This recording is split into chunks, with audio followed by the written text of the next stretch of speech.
আজকে আমার হাজব্যান্ড আমাকে সফট বয়েল এগ বানাতে বলল। তো প্রথমে আমি একটা হাঁড়ি নিয়ে নিলাম, হাঁড়িতে পরিমাণ মতন জল নিয়ে নিলাম, জল নিয়ে 5টা ডিম দিয়ে দিলাম।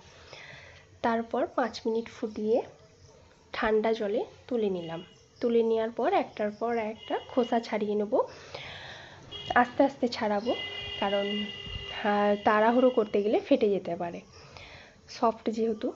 তো সবগুলো একটার পর একটা ছাড়িয়ে একটি প্লেটে নিয়ে নেব।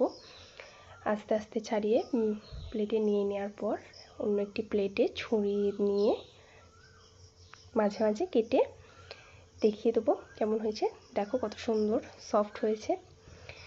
তো তারপরে সামান্য পরিমাণ মতন নুন আর পরিমাণ মতন গোলমরিচ ছড়িয়ে দিলাম। দেখো আমার কত সুন্দর তৈরি হয়ে গেছে হাফ বয়েল এগ।